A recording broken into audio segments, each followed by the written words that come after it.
ফিলিস্তিনের স্বাধীনতাকামী সংগঠন হামাসের জ্যেষ্ঠ কমান্ডার রায়েদ সাদকে হত্যা দাবি করেছে দখলদার ইসরায়েল। গাজা উপত্যকায় চালানো এক অভিযানে তাকে লক্ষ্য করে হামলা চালানোর হয় বলে জানিয়েছে ইসরায়েলি প্রতিরক্ষা বাহিনী আইডিএফ।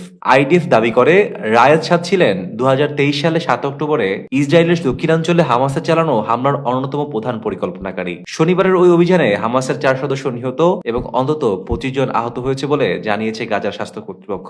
তাৎক্ষণিকভাবে হামাস কিংবা স্থানীয় চিকিৎসকদের পক্ষ থেকে নিশ্চিত করা হয়নি। টেলিগ্রামে দেওয়া এক পোস্টে ইসরায়েলি সেনাবাহিনী জানিয়েছে হামাসকে পুনর্গঠনের কাজে সক্রিয় যুক্ত ছিলেন রায়েদ সাদ। এছাড়া আইডিএফ এর এক কর্মকর্তা ব্রিটিশ বার্তা সংস্থা রয়টার্সকে জানায় সাদকে নির্দিষ্ট লক্ষ্যবস্তু বানিয়ে এই হামলা চালানো হয়েছে। ওই কর্মকর্তা তাকে হামাসের অস্ত্র উৎপাদন শাখার প্রধান হিসেবে উল্লেখ করেন। অন্যদিকে হামাসের একাধিক সূত্র দাবি করেছে রায়েদ সাদ সংগঠনটির সশস্ত্র শাখার দ্বিতীয় শীর্ষ নেতা ছিলেন। ইজ্জত আল দিন আল হাদ্দাদের পরেই তার অবস্থান বলে জানিয়েছেন তারা। হামাসের একটি সূত্র আরো জানায় অতীতে রায়েদ সাদ গাজা নগরীর হামাস ব্যাটালিয়নের প্রধান দায়িত্বে ছিলেন। এটি ছিল সংগঠনটির অন্যতম বৃহৎ ও সবচেয়ে সজ্জিত ইউনিটগুলোর একটি।